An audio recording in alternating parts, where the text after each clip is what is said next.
ಮಾನವನ ಜೀವನದಲ್ಲಿ ವಿಶ್ವಾಸ ಮತ್ತು ದಯೆ ಅತ್ಯಂತ ಮಹತ್ವವಾದ ಗುಣಗಳು. ಕೆಲವೊಮ್ಮೆ ಒಬ್ಬ ವ್ಯಕ್ತಿಯ ಪ್ರೀತಿ, ಕ್ಷಮೆ ಮತ್ತು ಸಹಾಯ ಮತ್ತೊಬ್ಬರ ಬದುಕನ್ನೇ ಸಂಪೂರ್ಣವಾಗಿ ಬದಲಾಯಿಸುತ್ತೆ. ರಸ್ಕಿನ್ ಬಾಂಡ್ ಎನ್ನುವ ಒಬ್ಬ ಬರಹಗಾರ ದ ಥೀಫ್ ಆಫ್ ಸ್ಟೋರಿ ಅಂತ ಒಂದು ಕಥೆಯನ್ನು ಬರೀತಾರೆ. ಮನಮುಟ್ಟುವ ರೀತಿಯಲ್ಲಿ ಆ ಕಥೆ ಇದೆ. ಒಬ್ಬ ಕಳ್ಳ ಹುಡುಗ ಮನಸ್ಸು ಬದಲಾಯಿಸಿ ಈ ಶಿಕ್ಷಣದ ಕಡೆ ಹೇಗೆ ಅವನು ಅರಿತುಕೊಂಡನು ಅಂತ ಈ ಸುಂದರವಾದ ಕಥೆಯಲ್ಲಿ ರಸ್ಕಿನ್ ಬಾಂಡ್ ಅವರು ವಿವರಣೆ ನೀಡ್ತಾರೆ. ಈ ಕಥೆಯಲ್ಲಿ ಹರಿ ಸಿಂಗ್ ಎನ್ನುವ ಒಬ್ಬ ಕಳ್ಳ ಅನಿಲ್ ಎಂಬ ಒಬ್ಬ ಯುವಕನನ್ನು ಭೇಟಿ ಆಗ್ತಾನೆ. ಆಗಿನ್ನೂ ಈ ಹರಿ ಸಿಂಗ್ ಎನ್ನುವ ಬಾಲಕ 15 ವರ್ಷದವನಾಗಿದ್ದ. ಕಳ್ಳತನ ಮಾಡುವುದರಲ್ಲಿ ಅನುಭವ ಕೂಡ ಹೊಂದಿದ್ದ. ಒಂದು ಕುಸ್ತಿ ಪಂದ್ಯಕ್ಕೆ ಹೋಗಿರ್ತಾನೆ. ಅಲ್ಲಿ ಜನರ ಮಧ್ಯೆ ನಿಂತಿದ್ದ ಒಬ್ಬ ಎತ್ತರವಾದಂತಹ ಗಟ್ಟಿಮುಟ್ಟಾದ ಹಾಗೂ ಸರಳ ಸ್ವಭಾವದ ಯುವಕನನ್ನು ಗಮನಿಸ್ತಾನೆ. ಆ ಗಮನಿಸಿದ ವ್ಯಕ್ತಿನೇ ಅನಿಲ್ ಆಗಿರ್ತಾನೆ. ಅವನ ಮುಖವನ್ನು ನೋಡ್ತಾನೆ.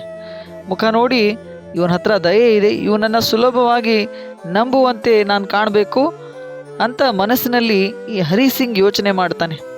ಹಾಗಾಗಿ ಅವನ ಹತ್ರ ಹೋಗಿ ಹೇಳ್ತಾನೆ, ನೀವು ಕುಸ್ತಿಪಟ್ಟು ಅಂತ ಕಾಣ್ತೀರಿ ಅಂತ ಕೇಳ್ತಾನೆ. ಆಗ ಅವನು ನಗುತ್ತಾ ಹೇಳ್ತಾನೆ, ಅನಿಲ್ ಅಂತ ಇರ್ತಾನಲ್ಲ, ಅವನು ಹೇಳ್ತಾನೆ, ನೀವು ಕೂಡ ಹಾಗೆ ಕಾಣ್ತೀರಾ ಅಂತ ಅಂದಾಗ ಆಗ ಹರಿ ಸಿಂಗ್ ಹೇಳ್ತಾನೆ, ಹೌದು, ಆಗಾಗ ಕುಸ್ತಿ ಆಡ್ತೀನಿ ಅಂತ ಒಂದು ಸುಳ್ಳನ್ನು ಹೇಳ್ತಾನೆ. ಆಗ ನಿನ್ನ ಹೆಸರೇನು ಅಂತ ಅನಿಲ್ ಕೇಳಿದಾಗ ಹರಿ ಸಿಂಗ್ ಅಂತ ಆ ಒಂದು ಸಮಯದಲ್ಲಿ ಸುಳ್ಳನ್ನು ಹೇಳ್ತಾನೆ. ನನ್ನ ಹೆಸರು ಹರಿ ಸಿಂಗ್ ಅಂತ. ಕಾರಣ ಪೊಲೀಸರಿಗೂ ಹಳೆಯ ಮಾಲೀಕರಿಗೂ ತಾನು ಯಾರಿಗೂ ಗುರುತು ಸಿಗಬಾರ್ದಂತ ಹರಿ ಸಿಂಗ್ ಅಂತ ಹೆಸರನ್ನು ತಿಂಗಳಿಗೊಮ್ಮೆ ಬದಲಾಯಿಸ್ತಿರ್ತಾನೆ. ಸ್ವಲ್ಪ ಹೊತ್ತು ಮಾತುಕತೆ ನಡೆಯುತ್ತೆ. ಬಳಿಕ ಅನಿಲ ಆ ಕುಸ್ತಿಯಿಂದ ಹೊರಗೆ ಬರ್ತಾನೆ. ಹೊರಗೆ ಬಂದ ನಂತರ ಅವನ ಹಿಂದೆ ಈ ಹರಿ ಸಿಂಗ್ ಹೋಗ್ತಾನೆ ಇರ್ತಾನೆ.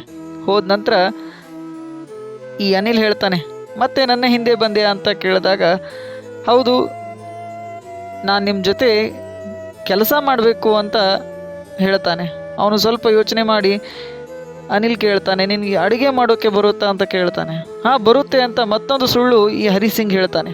ಹಾಗಿದ್ರೆ ನಾನು ನಿನಗೆ ಊಟ ಕೊಡಬಹುದು, ನಡಿ ಅಂತ ಅನಿಲ ಈ ಹರಿ ಸಿಂಗ್ಗೆ ಕರೆದುಕೊಂಡು ಹೋಗ್ತಾನೆ.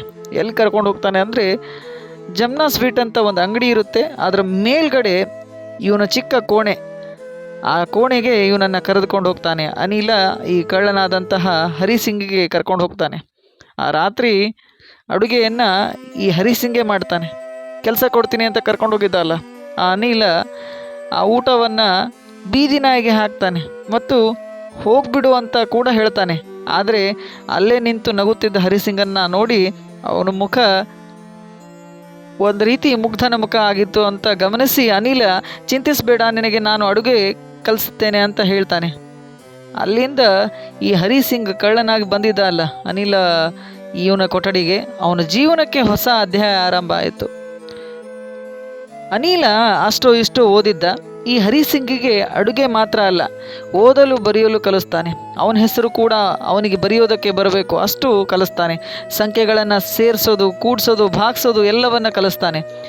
ಇದಾದ ನಂತರ ಹರಿ ಸಿಂಗಿಗೂ ಒಮ್ಮೊಮ್ಮೆ ಅನ್ನಿಸ್ತಾ ಇತ್ತು, ನಾನು ಓದಲು ಬರೆಯಲು ಕಲಿತ್ರೆ ನನ್ನ ಜೀವನ ಬದಲಾಗ್ಬೋದು ಅಂತ ಕೂಡ ಯೋಚನೆ ಮಾಡ್ತಾನೆ.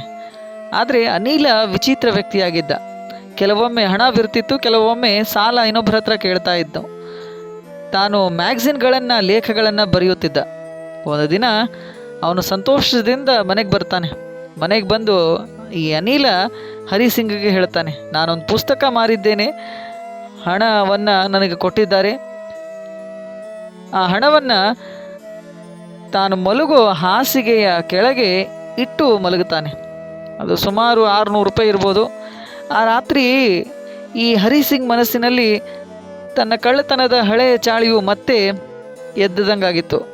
ಏನಾದರೂ ಮಾಡಿ ಹಣವನ್ನು ತೆಗೆದುಕೊಂಡು ನಾನು ಲಕ್ನೋಗೆ ಹೋಗ್ಬೋದು, ಕೆಲವು ದಿನ ರಾಜನಂತೆ ಬದುಕ್ಬೋದು ಅಂತ ಯೋಚನೆ ಮಾಡ್ತಾನೆ. ನೋಡಿ, ಆ ಅನಿಲ್ನಿಂದ ತುಂಬ ಸುಂದರವಾಗಿ ಬದುಕಬೇಕು ಅಂತ ಒಮ್ಮೆ ಯೋಚನೆ ಬಂದರೆ, ಈ 600 ರೂಪಾಯಿ ತೆಗೆದುಕೊಂಡು ಹೋಗಬೇಕು ಅಂತ ಯೋಚನೆ ಕೂಡ ಬಂತು ಅವನಿಗೆ. ಆ ರಾತ್ರಿ ಅನಿಲ್ ಮಲ್ಕೊಂಡಿದ್ದ ಅಲ್ಲ, ಗಾಢವಾದ ನಿದ್ರೆ. ರಾತ್ರಿ ಅವನು ಹಾಸಿಗೆ ಬಳಿ ಹೋಗಿ ಕೈಯನ್ನು ಕೆಳಗೆ ಹಾಕಿ ಹಣವನ್ನು ತೆಗೆದುಕೊಂಡು ಒಂದು ನಿರ್ಧಾರ ಮಾಡಿ ಮನೆಯಿಂದ ಹೊರಗೆ ಬರ್ತಾನೆ. ರಸ್ತೆ ಮೇಲೆ ಹೋಗಿ ಹಣವನ್ನು ಎಣಿಸ್ತಾನೆ. ಸುಮಾರು 600 ರೂಪಾಯಿ ಇತ್ತು, ಖರ್ಚಾಗಿರಲಿಲ್ಲ. ಈ ಮಳೆ ನಿಧಾನವಾಗಿ ಶುರು ಆಗ್ತಾ ಇತ್ತು. ಗಡಿಯಾರದ ಗೋಪುರದ ಕೆಳಗೆ ಕುಳಿತುಬಿಟ್ಟಿದ್ದಾನೆ, ಕೈಯಲ್ಲಿ ಹಣ. ಈ ರೈಲ್ವೆ ಸ್ಟೇಷನ್ನಲ್ಲಿ ಹೋಗ್ತಾ ಇದ್ದಾನೆ. ಆ ಕ್ಷಣದಲ್ಲಿ ಒಂದು ಮನಸ್ಸಿನಲ್ಲಿ ವಿಚಿತ್ರ ಯೋಚನೆ ಬಂತು ಅವನಿಗೆ. ಈ ಹಣದಿಂದ ಕೆಲವು ದಿನಗಳು ಮಾತ್ರ ನಾನು ಸುಖವಾಗಿ ಬದುಕ್ಬೋದು, ಆದರೆ ಆ ಅನಿಲ್ ಜೊತೆ ಇದ್ದರೆ ನಾನು ಓದಲು ಬರೆಯಲು ಎಲ್ಲವನ್ನ ಕಲಿಬೋದು, ಗೌರವದಿಂದ ಬದುಕ್ಬೋದು ಅನ್ನೋ ಯೋಚನೆ ಅವನ ಮನಸ್ಸಿನಲ್ಲಿ ಬಂತು. ಈ ಮೊದಲ ಬಾರಿಗೆ ನನ್ನೊಳಗೆ ಕಳ್ಳತನದ ಆಸೆಗಿಂತ ಒಳ್ಳೆಯವನಾಗಿ ಜೀವನ ಸಾಗಿಸ್ಬೇಕು, ಆಸೆ ದೊಡ್ಡದಾಗಿದೆ ಅಂತ ಏನೋ ಮನಸ್ಸಿಗೆ ಅನಿಸ್ಬಿಟ್ಟಿದೆ. ಕೊನೆಗೆ ಈ ಹರಿಸಿಂಗ್ ಕಳ್ಳನಾಗಿದ್ದನಲ್ಲ, ಕೊನೆಗೆ ಹಿಂತಿರುಗಿ ಹೋಗಬೇಕು ಅಂತ ಏನು ಒಂದು ನಿರ್ಧಾರ ಮಾಡಿ ತೀರ್ಮಾನ ಮಾಡ್ತಾನೆ. ನಿಧಾನವಾಗಿ ಕೋಣೆ ಕಡೆ ಹೋಗ್ತಾನೆ. ತನ್ನ ಅನಿಲ್ ಹಾಗೂ ತಾನಿದ್ರಲ್ಲ ಆ ಕೋಣೆಗೆ ಹೋಗಿ ಅನಿಲ್ ಇನ್ನೂ ನಿದ್ರೆ ಮಾಡ್ತಾ ಇದ್ದ. ನಡುಗ್ತಾ ಅವನ ಕೈಗಳಿಂದ ಆ ಹಣವನ್ನು ಎಲ್ಲಿಂದ ತೆಗೆದುಕೊಂಡಿದ್ದ ಮತ್ತೆ ಅಲ್ಲೇ ಇಟ್ಬಿಟ್ಟ. ಈಗಾಗಲೇ ಅವನು ಹೇಳುವಂತಹ ಸಮಯ ಆಗಿತ್ತು. ಆದರೂ ಕೂಡ ಹರಿಸಿಂಗ್ ಆಯಿತು ಇನ್ನೇನು ಮುಂಜಾನಾಗುತ್ತೆ ಅಂತ ಮಲಗಿಬಿಟ್ಟಿದ್ದಾನೆ. ಬೇಗ ಅನಿಲ್ ಎದ್ದು ಚಹಾ ಮಾಡ್ತಾನೆ. ಚಹಾ ಮಾಡಿದ್ಕೊಂಡು ಬಂದು ಅವನು ಒಂದು 50 ರೂಪಾಯಿನ ಈ ಹರಿಸಿಂಗ್ ಇರ್ತಾನಲ್ಲ ಅವನಿಗೆ ಕೊಡ್ತಾನೆ. ತಗೋ ನಿನ್ನ ಸಂಬಳ, ಈ ತಿಂಗಳ ಸಂಬಳ, ಇನ್ಮೇಲೆ ನಿನಗೆ ಸಂಬಳವನ್ನು ನಾನು ಕೊಡ್ತೀನಿ ಅಂತ ಹೇಳಿಬಿಡ್ತಾನೆ. ಆ ನೋಟನ್ನು ನೋಡ್ತಾನೆ. ಕೈಯೆಲ್ಲ ನೋಡಿದಾಗ ಆ ನೋಟು ಒದ್ದೆ ಆಗಿತ್ತು, ಮಳೆಯಿಂದ ಒದ್ದೆ ಆಗಿತ್ತು. ಕಾರಣ ನಿನ್ನೆ ಅವನು ಹಣವನ್ನು ಕದ್ಕೊಂಡು ಹೋಗಿದ್ದ ಅಲ್ಲ, ಒದ್ದೆ ಆಗಿಬಿಟ್ಟಿತ್ತು. ಅಂದೇ ಅವನಿಗೆ ಅರ್ಥ ಆಗಿತ್ತು. ಅನಿಲ್ಗೆ ಎಲ್ಲವನ್ನ ತಿಳಿದುಕೊಂಡಿದ್ದಾನೆ. ನಾ ಹಣವನ್ನು ತೆಗೆದುಕೊಂಡು ಹೋಗಿದ್ದು ಅನಿಲ್ಗೆಲ್ಲ ಗೊತ್ತು. ಆದರೂ ನನ್ನನ್ನು ಅವಮಾನದಿಂದ ಅಥವಾ ಅನುಮಾನದಿಂದ ಅವನು ನನ್ನನ್ನು ಶಿಕ್ಷಿಸಲಿಲ್ಲ, ಬದಲಿಗೆ ನನ್ನ ಮೇಲೆ ನಂಬಿಕೆ ತೋರಿದನು, ನನಗೆ ಸಂಬಳ ಕೂಡ ಕೊಟ್ಟನು ಅಂತ ಯೋಚನೆ ಮಾಡ್ತಾನೆ. ಆ ಕ್ಷಣದಿಂದ ಪಶ್ಚಾತ್ತಾಪ ಹುಟ್ಟುತ್ತದೆ. ನಾನು ಇನ್ನು ಮೇಲೆ ಕಷ್ಟಪಟ್ಟು ಮನಸ್ಸಿನಿಂದ ಈ ಒಂದು ಅನಿಲ್ ಜೊತೆ ಇದ್ದು ಓದುವುದನ್ನು ಬರೆಯುವುದನ್ನು ಕಲಿತು ನಾನು ಮುಂದೆ ಬರಬೇಕು ಅನ್ನೋ ಯೋಚನೆ ಕೂಡ ಬರುತ್ತೆ. ಒಂದು ರೀತಿ ಅವನಿಗೆ ಬದುಕಬೇಕು ಅನ್ನೋ ಛಲ ಕೂಡ ಹೆಚ್ಚಾಗುತ್ತೆ. ಕಳ್ಳನಾಗಿದ್ದಂತಹ ಹರಿಸಿಂಗ್ ಜೀವನದಲ್ಲಿ ದೊಡ್ಡ ದಾರಿಯನ್ನು ನಾನು ಕಂಡ್ಕೋಬೇಕು ಅನ್ನೋ ಒಂದು ನಿರ್ಧಾರ ಕೂಡ ಆಗುತ್ತೆ.